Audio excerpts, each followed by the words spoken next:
सा मुंच मुंचाल मिटि प्रभासिणी। पूतना छोड़ो छोड़ो क्यों कही हो? भगवान इसका प्राण खींचने लगे तो प्राण जाने में बड़ी पीड़ा होती है, तो मारे पीड़ा के मारे कही छोड़ो छोड़ो। एक बड़ा प्यारा भाव। वृंदावन के एक बड़े रसिक संत हो गए हैं श्री विश्वनाथ चक्रवर्ती पाद, परम वैष्णव गौड़ीय संप्रदाय के बड़े अच्छे महापुरुष। उनका भाव है कि ये पूतना चिल्लाई क्यों? ध्यान देना, भगवान का दर्शन और भगवान का यह स्पर्श मिलने के बाद जीव के अंदर पाप नहीं रहता है, जीव की बुद्धि शुद्ध हो जाती है। जब उनका नाम लेने से पवित्र हो जाता है तो क्या उनका दर्शन करने से पवित्र नहीं होगा? फिर पूतना तो परमात्मा को गोदी में बैठा लिया, पूतना को तो परमात्मा का स्पर्श हुआ। चंदन को चाहे जान करके छुओ चाहे अनजान करके छुओ, चंदन की सुगंधी आएगी कि नहीं आएगी? इत्र को चाहे जान करके छुओ चाहे अनजान के इत्र की सुगंधी आएगी। अग्नि को चाहे जान करके छुओ चाहे अनजान को छुओ, अग्नि जलावे ही, है ना? इसी प्रकार परमात्मा का दर्शन, परमात्मा का नाम बिना जाने भी निकल जाए, बिना जाने भी हो जाए, बिना समझे भी हो जाए, तो उनके दर्शन का प्रभाव तो पड़ेगा ही। भगवान का संस्पर्श पाते पूतना का हृदय शुद्ध हो गया। ये घबरा गई देख करके, वात्सल्य जग गया। ओहो, है ना? वो चिल्ला पड़ी कि पीना मत जहर लगा है ना? अरे छोड़ो छोड़ो छोड़ो मत पीना।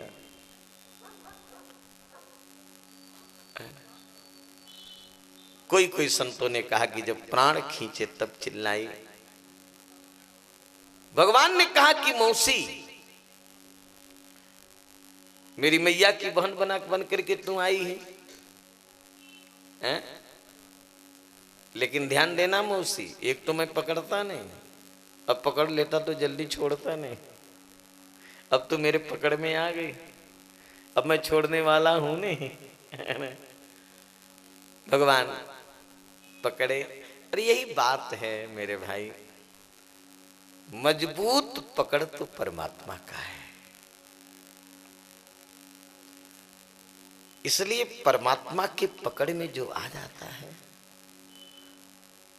वह उनके चरणों में ही पहुंच जाता है। अब दुनिया की पकड़ इतनी कमजोर है महाराज, संसार के लोग रोज पकड़ते हैं रोज छोड़ते हैं, आज इसको पकड़े कल उसको पकड़े। मैं आप लोगों से पूछूं कि क्या संसार का एक भी उदाहरण आप बता सकते हैं कि कोई किसी को पकड़ा तो पकड़े रहा हो? हैं? इस संसार में सबसे नजदीकी पकड़ पति पत्नी का होता है क्या? पति पत्नी का हाथ पकड़ता है ना? पत्नी का हाथ पति के हाथ में जाता है, लेकिन बीच में पति चला जाता है, पत्नी रह जाती, पत्नी चली जाती है, पति रह जाता है, तो क्या पकड़ रहा? लेकिन संसार में जिसको आज तक कोई उदाहरण नहीं है कि परमात्मा ने पकड़ा हो अब फिर बीच में उसको छोड़ा हो, जिसको ठाकुर जी पकड़ते हैं उसको आनंद सिंधु में डुबो देते हैं, अपने समान उसको बना लेते हैं। पूतना से भगवान ने कहा कि देखो मैं पकड़ लिया तो मैं छोड़ने वाला तो हूं नहीं, मैं छोड़ूंगा नहीं। सुखदेव जी ने कहा कि पूतना चिल्लाते चिल्लाते उड़ गई आकाश में, भगवान श्याम सुंदर को लेकर के उड़ गई। भगवान कहे कि अगर इसका प्राण मैं गोकुल में खींचा तो गोकुल में गिरेगी, गोकुल के ऊपर है ये, और गोकुल में गिरेगी तो न जाने कितने घरों को चौपट कर डालेगी। इसे भगवान कहे चलो बाहर। कंस का एक बगीचा था 6 कोस का, किसी के काम नहीं आता था। भगवान के अगर भेजा है कंस तो नुकसान भी कंसे का होना चाहिए, है ना। अब भगवान पूतना को ले गए और कंस के बगीचे के ऊपर प्राण खींचे तो पूतना 6 कोस में गिरी है। 6 कोस में गिरी तो वृक्षों को तोड़ते तोड़ते गिरी। मैं अपने मन से नहीं कह रहा हूं, सुखदेव जी ने तो वर्णन किया कि पूतना जब 6 कोस में गिरी है ये पापनी, तो इसके नाक के छेद इतने बड़े बड़े हैं, लगता है जैसे पहाड़ की कंदरा हो, इतने बड़े बड़े।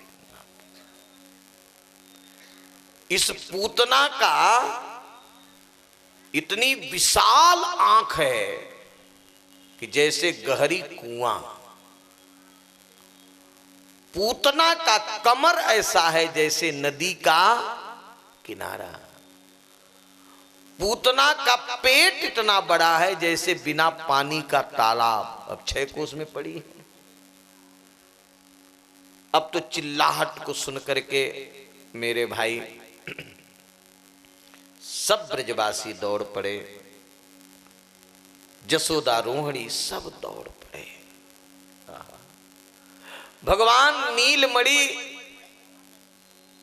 एकदम कज्जल पहाड़ की तरह से पूतना गिरी है। भगवान इसके यस्तन के ऊपर पैर पटक पटक करके खेल रहे हैं। अब तो जसोदा जी को घबराई हुए देख करके ब्रजवासी इस पूतना के बाल का रस्सा बना करके इसके ऊपर चढ़े। और भगवान श्याम कितने ग्वाल तो महाराज 1000-2000 ग्वाल तो इसके पेट पर ही घूम रहे थे। कितने ग्वाल बाल इसके नाक में जाए, कहे अरे इतनी बड़ी बड़ी नाक, इतनी बड़ी बड़ी आंख, इतने बड़े बड़े पेट, है ना, क्योंकि 6 कोस में पड़ी है। पूतना के यस्तन से उतार करके ग्वालों ने जब माता जसोदा को दिया और माता जसोदा आंचल से ढांक करके जब दूध पिलाने लगी तो भगवान चुसुर चुसुर दूध पीने लगे। और माताओं की यही तो पहचान है। हमारा बालक स्वस्थ है, जब वो दूध पीने लगे तो माताएं समझ जाती कि मेरा बालक स्वस्थ है। और मैया जसोदा लाला के ऊपर गाय की पूंछ घुमाते हैं। गाय के मूत्र में स्नान कराती हैं। ध्यान देना, मैं बताया हूं कि गाय को पशु मत मानना। गाय के एकदम ध्यान देकर के सुनो, गाय के रोम रोम में देवताओं का निवास होता है। गौ के गोबर में लक्ष्मी का वास होता है। गौ के मूत्र में लक्ष्मी का वास होता है। इसलिए हमारे गाय का बहुत बड़ा महत्व है। मैया जसोदा गाय के खुर के नीचे की धूल परमात्मा के शरीर में मल रही हैं, गोमूत्र में स्नान करा रही हैं और गाय का पूंछ घुमा रहे हैं। आज भी विश्वास करो, किसी बच्चे को नजर लग जाए ना तो किसी गाय की पूंछ घुमा दो तो नजर उतर जाए, नजर उतर जाए। मैया जसोदा ने एक एक नाम लेकर के भगवान के रक्षा मंत्र पढ़ती हैं। इधर नंद बाबा जब मथुरा से आए, रास्ते में पूतना को पड़े जब देखे तो नंद बाबा ने कहा, ओहो ये देखो चमत्कार। वसुदेव जी की बात सत्य निकल गई।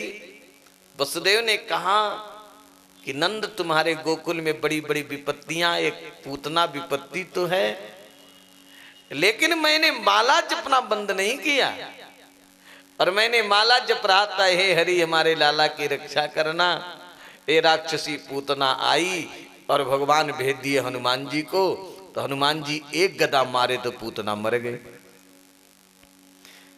बाबा का वात्सल्य है, ऐश्वर्य भूले हैं, ये नहीं जानते कि परमात्मा ही मेरे बेटा है। लेकिन ग्वालो गोपों, ये पूतना मर तो गई, लेकिन गोकुल और मथुरा का रास्ता बंद कर गई है ना, 6 कोस में पड़ी है। अगर सड़ेगी तो गोकुल में रहना मुश्किल हो जाएगा, तो क्या किया जाए? तो गोपू ने कहा बाबा जला दिया जाए। ये कैसे जलाओगे? 6 कोस की चिता कौन लगाएगा? अब मान लो 6 कोस की चिता लग भी गई, तो ये दुष्टा को उठा के रखेगा कौन? 6 कोस में पड़ी, कौन उठा के रखेगा? तो गोपू ने कहा कि बाबा यदि आज्ञा हो तो हम लोग ठीक कर दे। बाबा ने कहा करो ठीक। अब गोप उठाए फरसा, पूतना के पैर के कई कई टुकड़े और हाथ के कई कई टुकड़े और कमर के कई कई टुकड़े काट काट के अलग अलग ढेर लगाए। अब पूतना जलने की व्यवस्था खुद कर गई, क्योंकि 6 कोस के वृक्ष में गिरी थी, तो वृक्षों को तोड़ते हुए गिरी थी, तो लकड़ी भी कहीं से लाना नहीं पड़ा, है ना। उन्हीं जंगल के लकड़ी को काट के इसके ऊपर पटक दिए और आग लगा दिए, तो पूतना जलने लगी। मेरे श्रोताओं, आप लोग को अनुभव है, किसी लाश को जलाओ तो दुर्गंधी निकलती है, लेकिन पूतना का शरीर जब जला है तो धूप और अगुरु की सुगंधी निकली है। क्या पूतना के शरीर में चंदन डाला गया? क्या पूतना के शरीर में धूप डाला गया? कैसे डाला जाएगा? ये नहीं डाला गया। इसके शरीर से सुगंधी क्यों निकली? इसने परमात्मा को गोदी में बैठा ली थी, परमात्मा के मुख में अपना यह स्तन डाली थी, भगवान के दिव्य अंग की दिव्य सुगंधी इसके शरीर में समाहित हो गई थी, इसलिए इसका शरीर जब जला तो सुगंधी निकली है। मेरे श्रोताओं, ये पूतना का भगवान ने उद्धार किया। पूतना को भगवान ने माता का पद दिया, जो माता को, क्योंकि दूध पिलाने का अधिकार तो मां को है। भले इसका हृदय मां का नहीं है, लेकिन यह स्तन तो मुंह में डाली ही, इसलिए नकल को भी भगवान असल कर देते हैं। भगवान ने कहा इसका हृदय मां का तो नहीं था, लेकिन मां का व्यवहार की है, मैं इसको मां का ही स्थान दूंगा। ज एतत् पूतना मोक्षम कृष्णस्यार्भकमद्भुतम श्रीयात श्रद्धया मरुतो गोविंदे लभते रतिम। जैसे भी ठाकुर जी से संबंध हो जाए, इस पूतना के मोक्ष की जो कथा सुनता है उसको भगवान के चरणों की भक्ति मिलती है। महाराज, पूतना के मोक्ष की कथा सुनने वाले को भगवान की भक्ति मिलती है, और जो भगवान के प्रेमी भक्तों की कथा सुनेगा उसको क्या मिलेगा? और जो भगवान को प्यार से अपना बनाएगा उसको ठाकुर जी कितना देंगे महाराज, उसको कोई कह सकता है? वाणी में सामर्थ्य ही नहीं। मारने वाली को भगवान माता की गति दे सकते हैं। अहो वकीयम स्तन काल कूटम जिघासया पाययदप्य साध्वी लेबे घतिम धातृचिताम ततुन्यम कम वा दयालुम शरणम व्रजेम। ध्यान दे, ये पूतना को ये जो सौभाग्य मिला, ये पूर्व जन्म की पूतना कौन है? गर्ग संहिता में वर्णन आता है। ये पूतना पूर्व जन्म में बलि की बहन थी। इसका नाम था रत्नमाला। पूर्व जन्म में ये दैत्यराज बलि की बहन है ना, बलि की बहन, विरोचन की बेटी। तो जब भगवान बामन बनकर के और दैत्यराज बलि के यहां जब पहुंचे तो भगवान बामन बने थे। भगवान के बामन की दिव्य झांकी का दर्शन करके इस रत्नमाला के मन में आया, ये बालक कितना सुंदर है, ये बालक कितना दिव्य है। अगर मेरा बेटा होता तो आंचल से ढांक कर इसको दूध पिलाती। भगवान ने कहा तेरी इच्छा पूरी होगी मन ही मन, क्योंकि संकल्प परमात्मा के लिए, तेरी इच्छा पूरी होगी। आज जब भगवान विराट स्वरूप धारण किए बलि को बांधने के लिए, इस रत्न की माला के मन में आया अगर मेरा बेटा होता तो मैं जहर पिला करके मार डालती। भगवान कहे भी तेरी इच्छा पूरी हो। वही रत्नमाला द्वापर में आकर के पूतना बनी। इसका भगवान दूध भी पिए और इसका जहर भी पिए। और पूतना को ठाकुर जी ने मातृपद दिया है।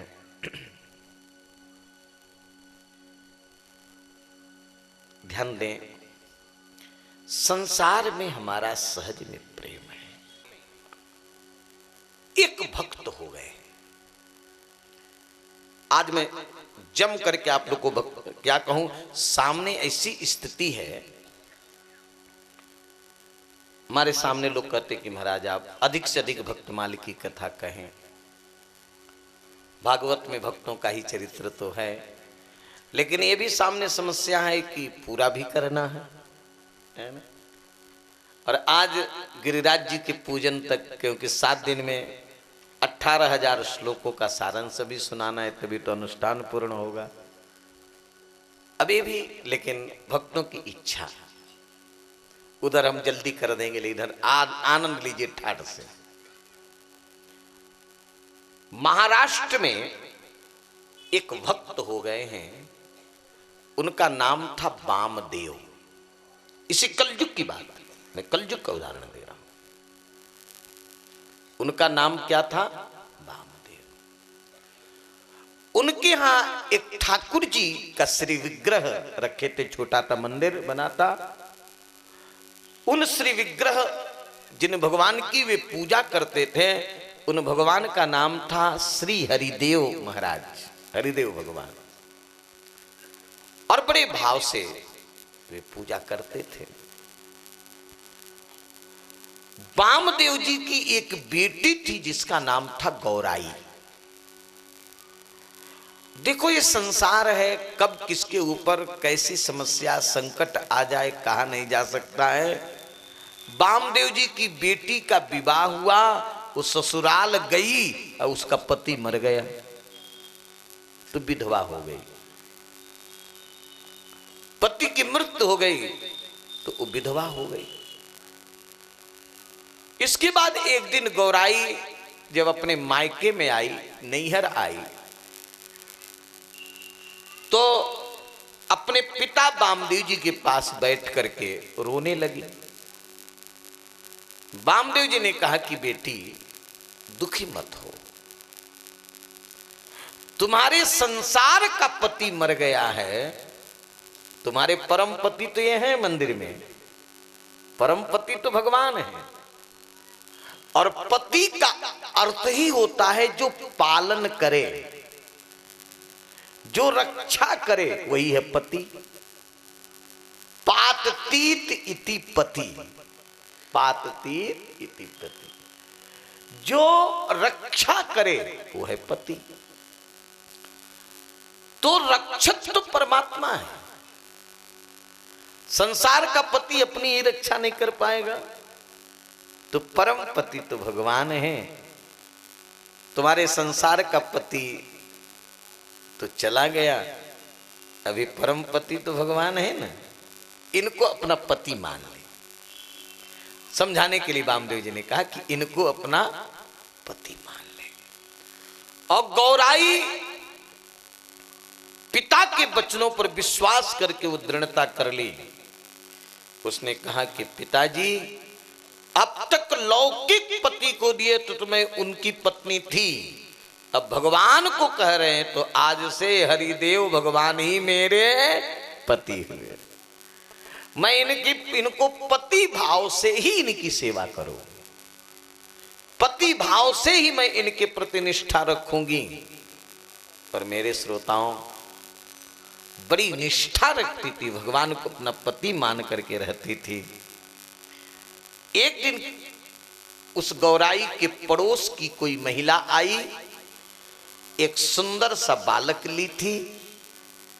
बालक देखने में बड़ा सुंदर था, बड़ा आकर्षण था, बड़ी चंचलता थी। तो माइयों के, स्त्रियों के हृदय में वात्सल्य होता है, प्रेम होता है। बच्चे को देखकर उनका वात्सल्य जग जाता है। तो गौराई उस बच्चे को देखी तो गौराई के मन में आया कि मेरे पास भी ऐसा बालक होता तो मैं भी इसको दूध पिलाती और खिलाती।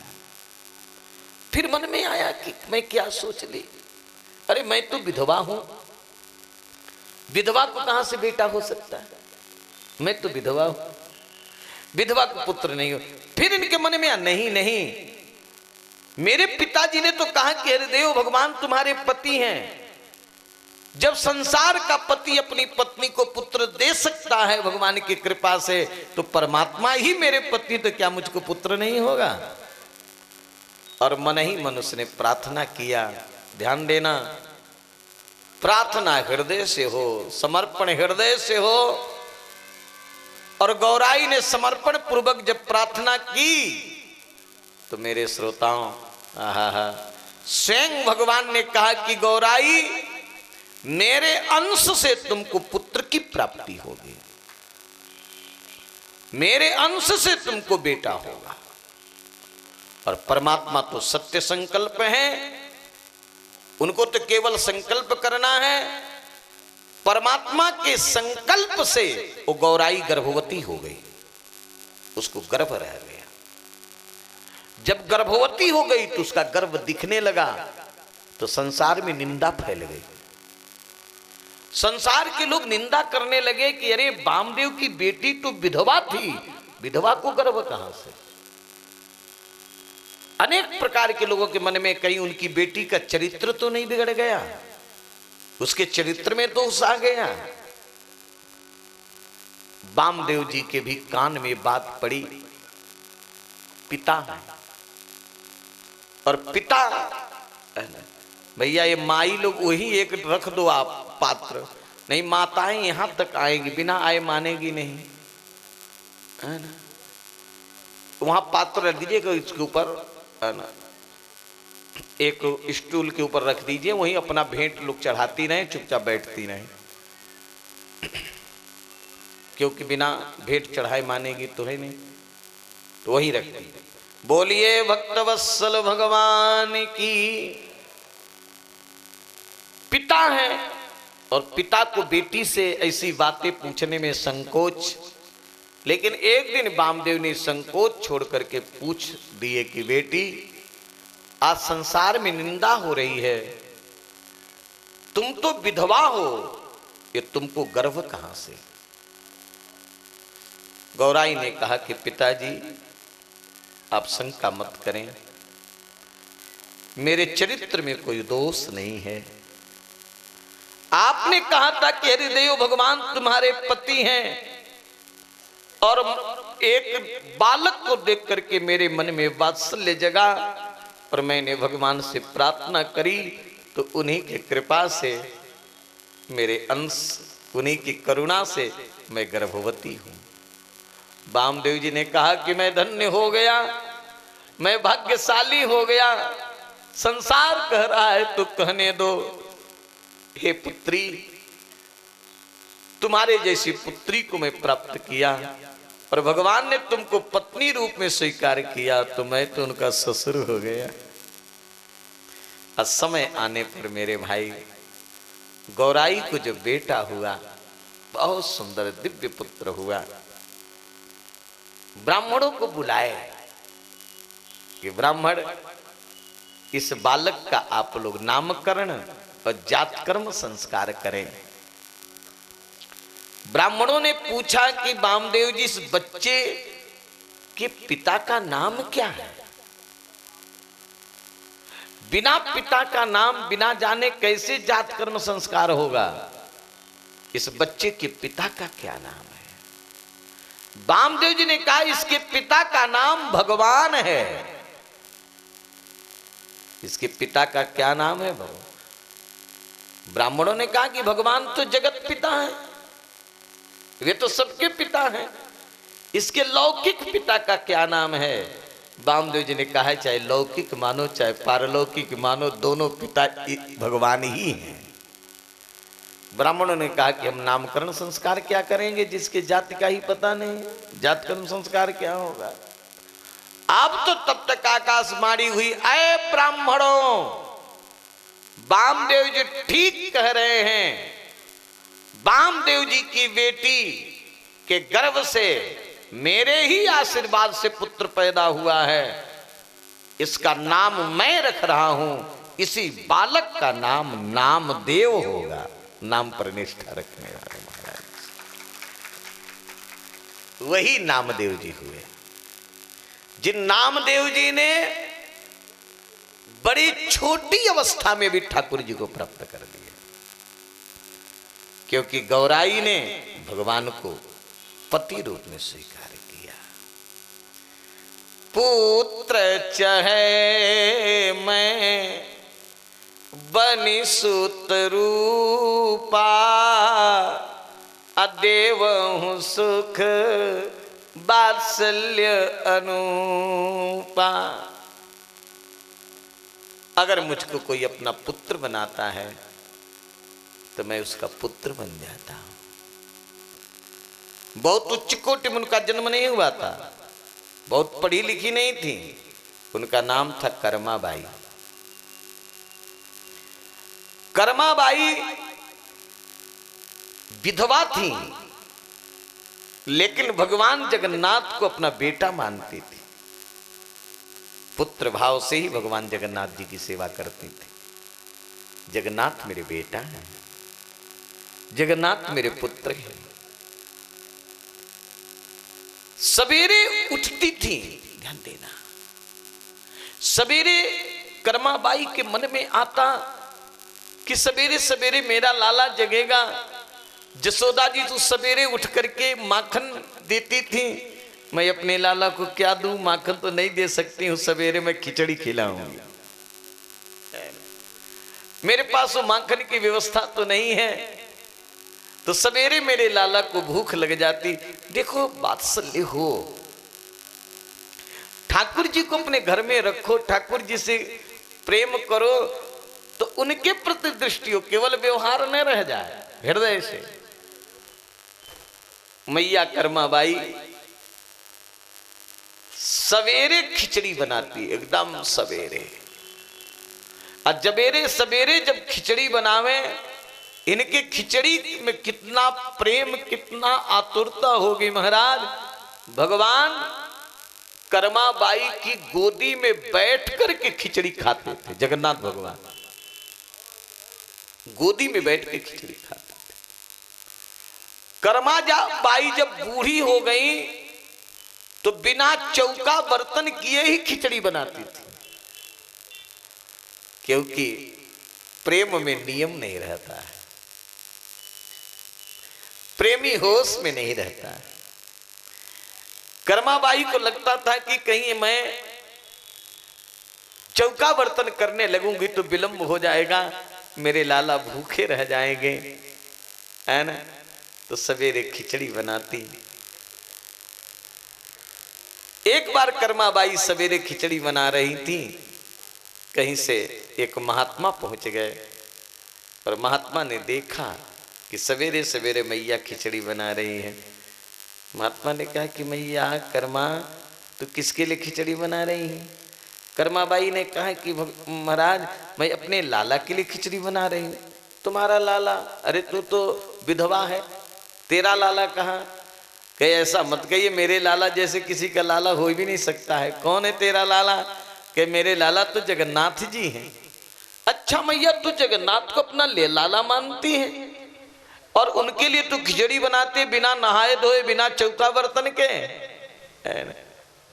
देख मैया तुमसे अपराध बन रहा है, बढ़िया स्नान करके शुद्धता पूर्वक चावल दाल अमनिया करके सुंदर खिचड़ी बना करके थाली में परोसो और थाली में परोस करके लोटा गिलास रखो, तुलसी डल डालो, फिर भगवान को भोग लगाओ।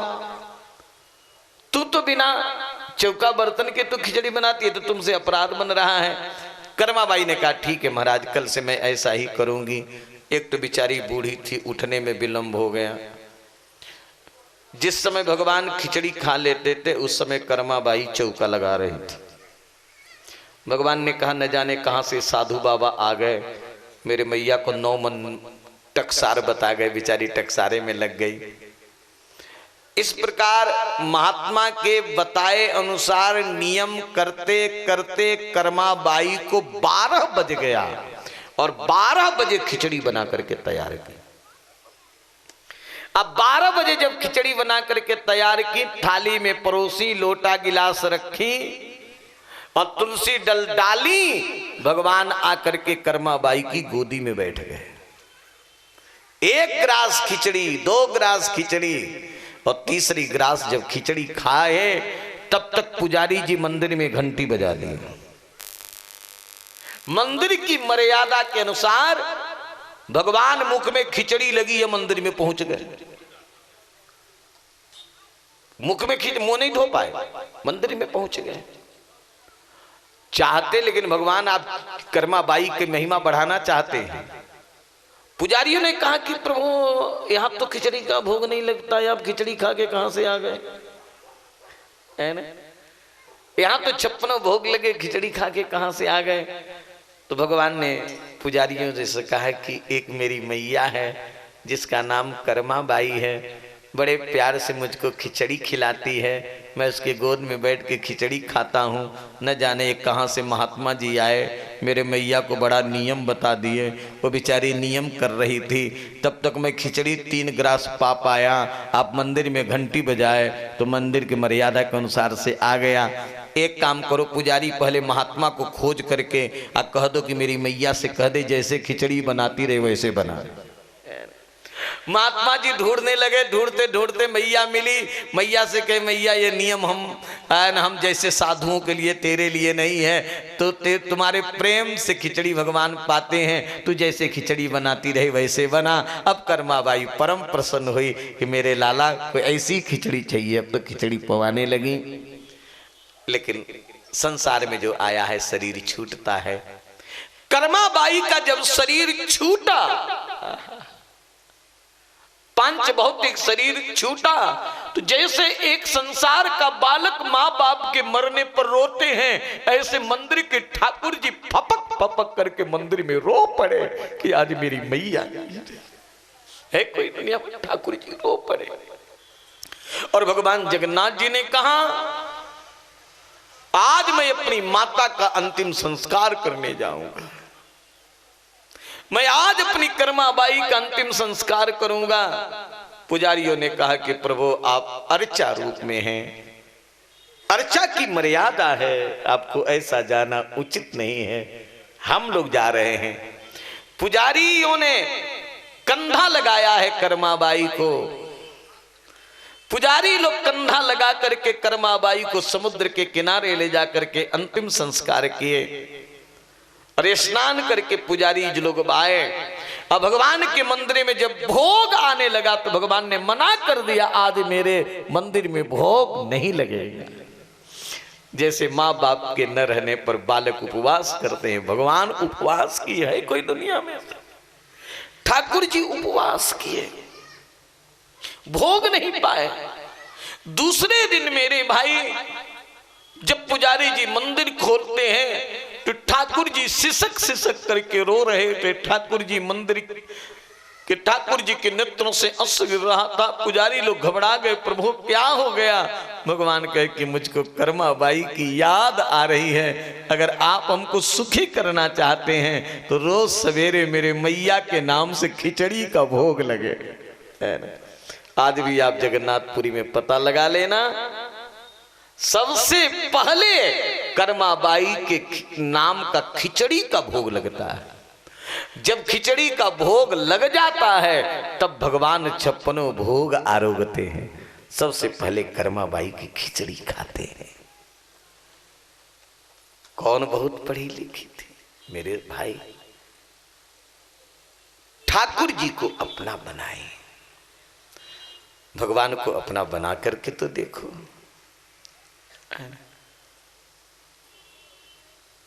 तो पुत्र चहे मैं बनी सुत रूपा, भगवान की बाणी है, पुत्र चहे मैं बनी सुत रूपा, देवं सुख वात्सल्य अनुपा। पिता बनावन जो चहे, जो भगवान को पिता बनाता है ठाकुर जी उसके लिए पिता बन जाते हैं। और भगवान तो जगत पिता जो वात्सल्य देंगे।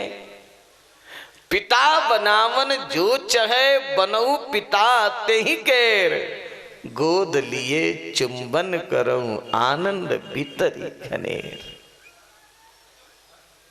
मैत्री करन चहे जन मोरा, जो मुझको अपना मित्र बनाता है। मेरे श्रोताओं, वाल्मीकि रामायण में भगवान श्री राम ने कहा है कि मित्र भावेन संप्राप्तम न त्यजेयम कथंचन। मित्र भाव से मुझको प्राप्त हो जाता है, मैं उसको कभी छोड़ता नहीं, उसको कभी छोड़ता नहीं। अर्जुन भगवान के मित्र बने, अर्जुन भगवान के मित्र बने, सुग्रीव भगवान के मित्र बने, विभीषण ठाकुर जी के मित्र बने।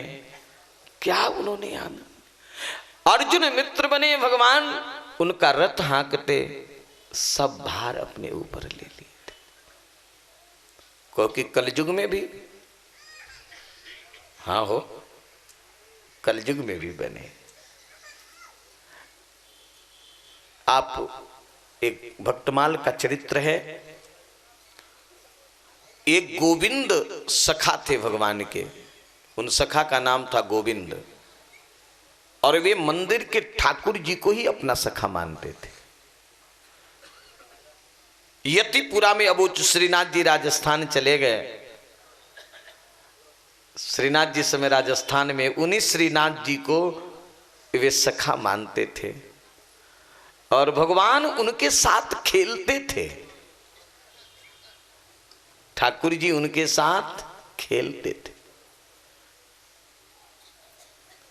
एक दिन तो है ना, इतने वे सखा भाव में थे कि एक दिन भगवान के लिए जब थार जाने लगा तो वे सामने आकर के रसोईया से कहते हैं कि आप वहां थार भेजो और उसके पहले भोजन आप हमको दो।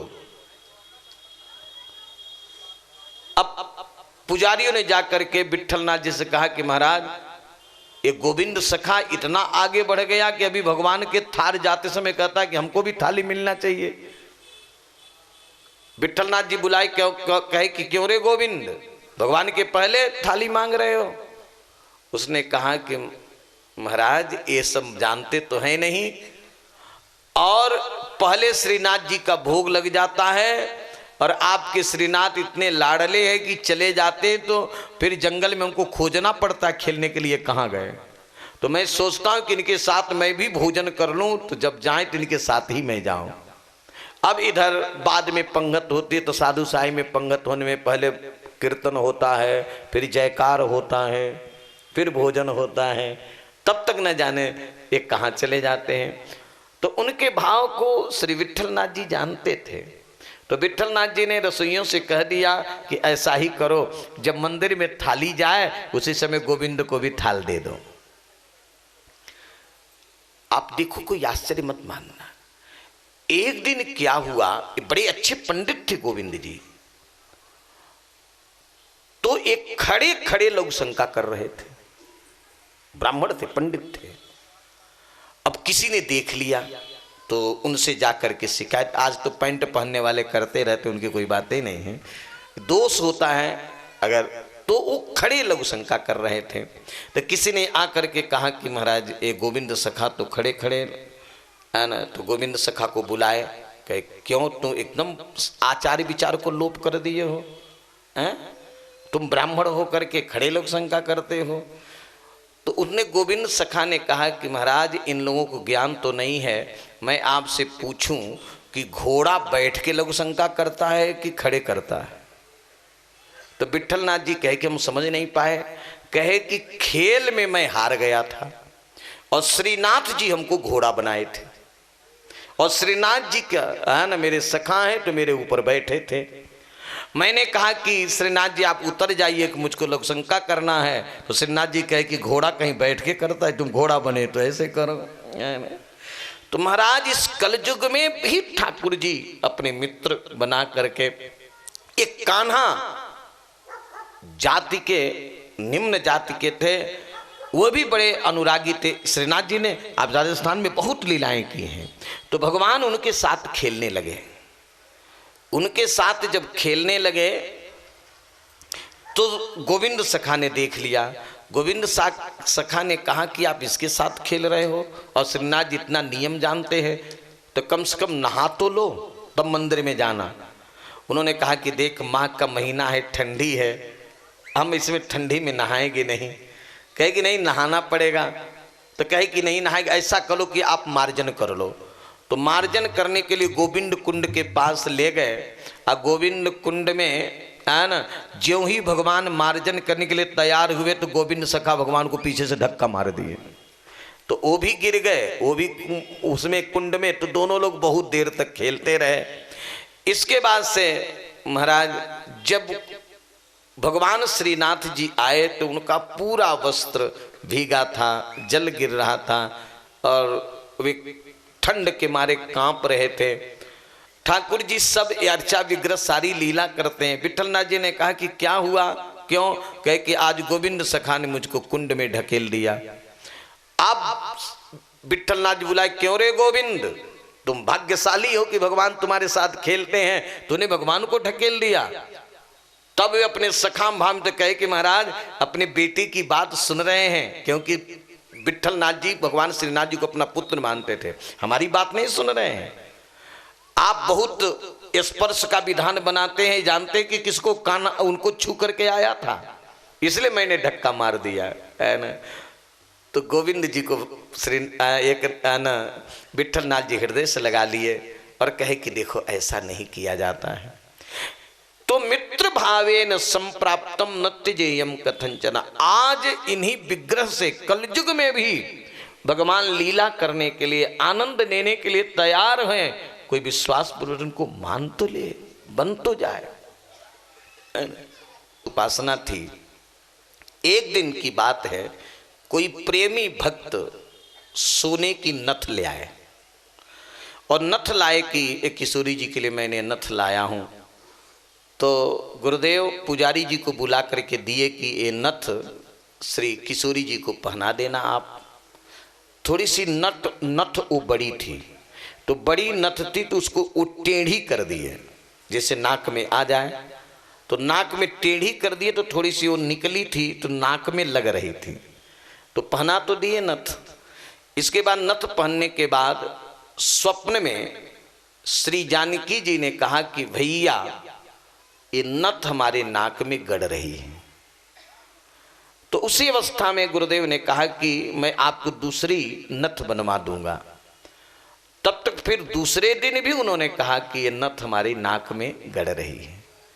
फिर सरकार है ना, हम लोग वहीं पर विद्यमान थे, सरकार पुजारी जी को बुलाए कि पुजारी जी वो नथ तो लेकर के आओ आप। और जब नथ लेकर के आए तो नथ टेढ़ी थी। उन्होंने कहा कि देखो ये नथ किशोरी जी को गड़ रही है ना। इन्होंने बार बार हमसे कहा, फिर तुरंत उसी समय नथ को भेज करके और उसको दूसरा नथ बनवाया गया। तो ये विग्रह जो है अर्चा विग्रह निष्ठा हो जाए तो आज भी लीला करते हैं, आज भी आनंद देते हैं। भावना पूर्वक हमारी भावना अगर शुद्ध हो जाए तो इस कलयुग में तो और जल्दी भगवान की कृपा होती है। जब पूतना जैसी राक्षसी के ऊपर कृपा हो सकती है, पूतना को भगवान मोक्ष दे सकते हैं, तो जो श्रद्धा के साथ भगवान से अपना संबंध जोड़ ले, उनको अपना बना ले, तो कहना ही क्या है। इसलिए मेरे भाई, भक्ति तभी पुष्ट होगी और भगवान के चरणों में प्रेम तभी होगा जब भगवान से आप कोई न कोई संबंध जोड़ ले, ठाकुर जी को अपना बना ले, है ना।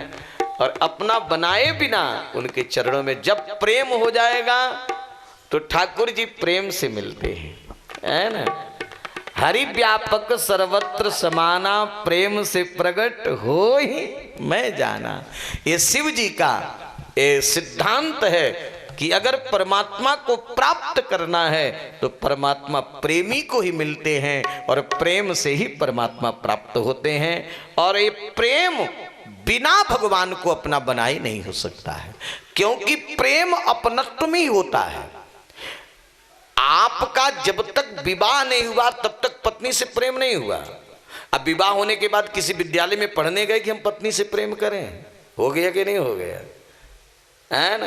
बेटा पैदा नहीं हुआ तो प्रेम नहीं हुआ, अब बेटा पैदा हुआ तो प्रेम हो गया ना, क्योंकि बेटा को आप अपना मानते हैं, पत्नी को अपना मानते हैं, परिवार को अपना मानते हैं। ऐसे भगवान को हम अपना मान लें तो सहज में ठाकुर जी के चरणों में प्रेम हो जाएगा, उसमें कोई प्रयास नहीं करना पड़ेगा। बड़े भाव से एक भजन का आनंद लीजिए, फिर आगे की।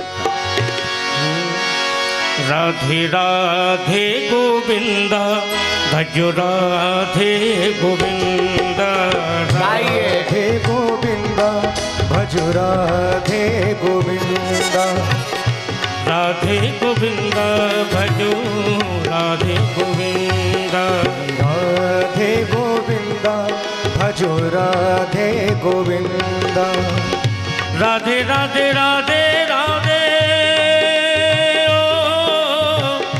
राधे राधे राधे राधे, राधे राधे राधे राधे, वृंदावन चंदा, राधे गोविंदा, भजो राधे गोविंदा, राधे गोविंदा, भजो राधे गोविंदा। सभी गाइए। नटवर नांगर नंदा, भजो राधे गोविंदा, नटवर नागर नंदा, भजो राधे गोविंदा, राधे गोविंदा, भजो राधे गोविंदा, राधे गोविंदा, भजो राधे गोविंदा।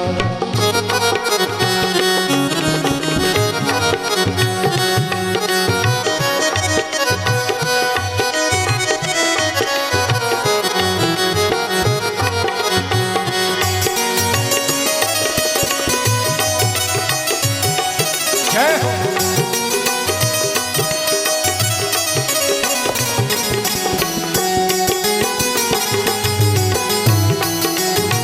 जय हो।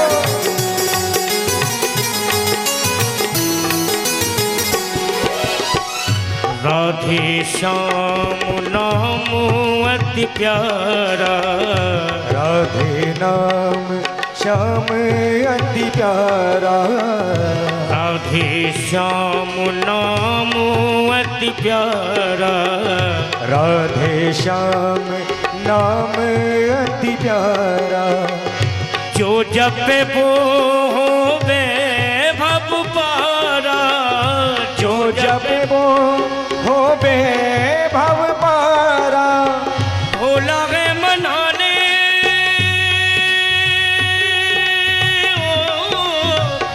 भोला है मनाने, नंद जू को नंदा, राधे गोविंदा, भजो राधे गोविंदा, राधे गोविंदा, भजो राधे गोविंदा, नटवर नागर नंदा, भजो राधे गोविंदा, नटवर नागर नंदा, भजो राधे गोविंदा, राधे गोविंदा, भजो राधे गोविंदा, राधे गोविंदा, गोविंदा भजो राधे गोविंदा राधे गोविंदा जय हो। भजो राधे गोविंदा राधे गोविंदा भजो राधे गोविंदा जय राधे गोविंदा भजो राधे गोविंदा जय राधे गोविंदा भजो राधे गोविंदा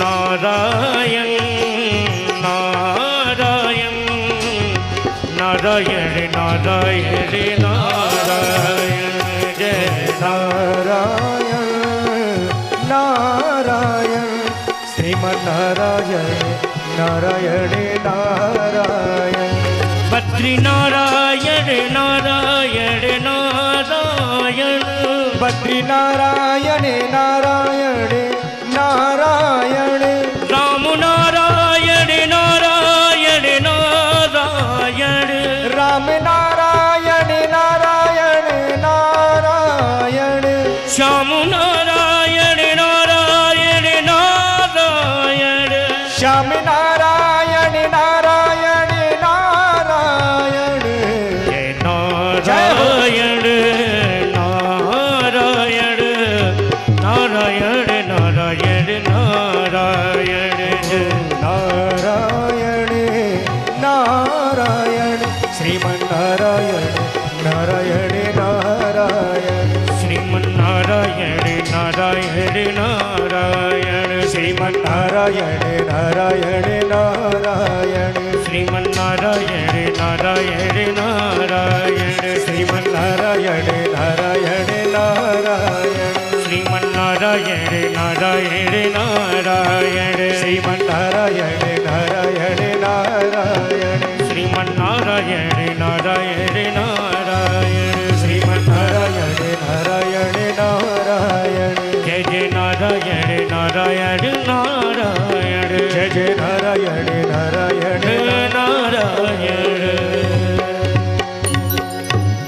बोलिए भक्तवत्सल भगवान की जय हो जयकार बोलें कि लगे कि कुछ लोग बैठे नंदन भगवान की पूतना मोक्ष की कथा परीक्षित जी ने सुनी।